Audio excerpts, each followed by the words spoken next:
Hey everybody, Motorport 59 here. It's been a few days since I posted anything on here. I took a 6-day vacation with my cousin Kenny and a lifelong pal. And hey everybody, Motorport 59 here. Well, I haven't posted anything in about a week or so on this channel because I took a 6-day vacation with my cousin and lifelong pal Kenny, and we went up to Oregon and had a really good time. And I didn't feel like doing any of this while I was on vacation. We got back yesterday on a Sunday, and today is Monday, June 6th, the 78th anniversary of the Normandy landings, the D-Day invasion in World War II. And I believe that World War II is becoming a forgotten war.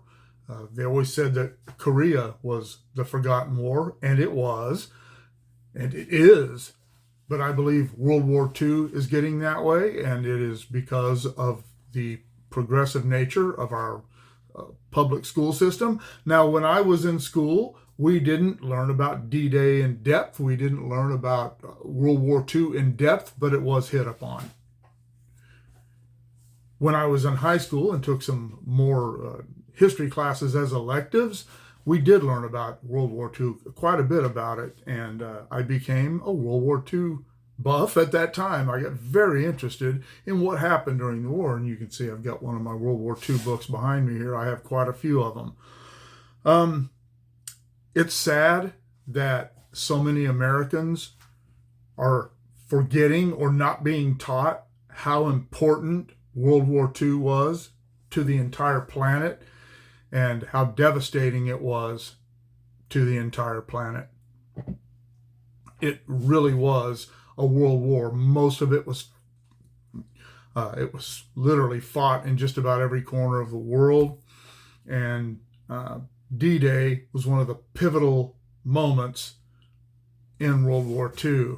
Thanks to the Barack Obama administration, thanks to Barack Obama, American exceptionalism was played down. We became the villains in World War II rather than the saviors that we really were. The world would have been lost to Nazism and Japanese imperialism had it not been for our intervention in following the Japanese attack on Pearl Harbor on December 7th, 1941. Even as weak as the Italians were, Hitler could have, and I'm talking about the Axis powers here, which was Germany, Japan, and Italy. Germany, would have supported the Italians to the point where they could have easily held anyone off had the invasion of North Africa and eventually Sicily and Italy not happened. Things could have been a lot different. If you've never seen the series Man in the High Castle, if you're interested in that kind of thing, it is about what might have happened had the Axis powers won World War II. But anyway, even though Japan were the nation who attacked us and dragged us into World War II, we decided to go to the aid of Europe first. And while we did fight in the Pacific the whole time, the majority of our fighting forces were focused in Europe, and that is how D-Day came to pass. The D-Day landings, it was an Allied venture, of course, and 4,014 people in this. There are different stats on exactly how many casualties and deaths and whatnot there were on D-Day, but I've done some pretty exhaustive research on it, and it looks like the most accurate numbers are 4,014 Allied deaths, 2,501 American deaths, over 6,000 wounded Allies. I didn't break that down into British or Americans, and about 1,000 missing. It was the largest invasion in the history of the world, and we succeeded. We broke through the Hitler's Atlantic Wall and started our march across Europe. And it's still a lot. We still lost a lot of people. We had to do a lot more fighting before the Allies before the Germans finally called it quits. And it just saddens me that this isn't being taught, that our kids aren't learning it.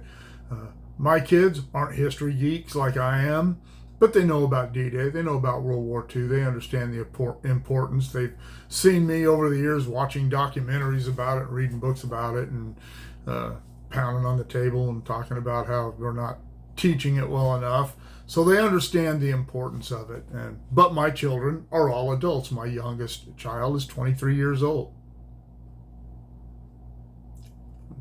And my youngest child is 23 years old. So I don't know that my grandchildren know anything at all about World War II, and that's a shame. If you're a parent or a grandparent, you should be talking to your kids about it. You don't have to pound it into their heads, but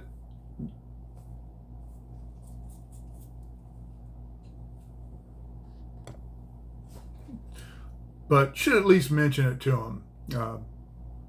Maybe have them watch a little documentary on the war itself. I know that some people don't feel like they have the time, or they don't want to push things down their kids' throat. This isn't forcing things down your children's throat. This is teaching them about history. There's a difference between a political opinion and an historical fact. And we were not the aggressors. I still get mad but we were not the aggressors in World War II. We didn't start the war. We just finished it. And as I said, D-Day, June 6, 1944, was a pivotal moment in World War II. And I think that everyone should remember it.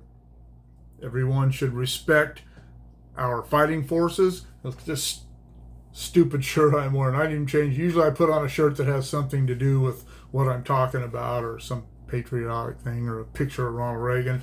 But I was thinking about it before when I was going to change shirts, and I thought, you know what, this is cool though. I get to go golf anytime I want to, anywhere I want to, as long as I have the money to do it, and I don't have to. I just went on this vacation to Oregon. I can cross state lines. I can travel freely in the United States. I can own what I want to own. I can own what I can afford to own, and not what the government tells me I can own.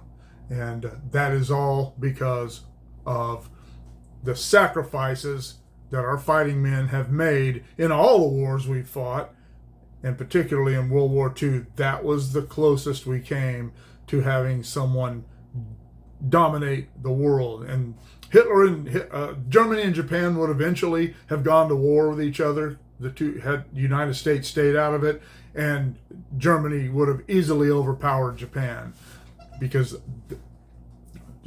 and in my opinion, I don't know, maybe somebody else has a different opinion, but Hitler would have been running the world had we not intervened. And that's a very scary thought. Again, check out Man in a High Castle. It's interesting. It's kind of scary, but it's interesting. All right, I don't have anything else to say about that. How do you feel about D-Day? How do you feel about World War II? Do you know a lot about it? Are you a history geek about it like I am? Let me know in the comments below. Shoot me an email at motorpoet59@gmail.com. Like, share, subscribe. Click on the bell if you want to be notified of future content, and we'll see you all later.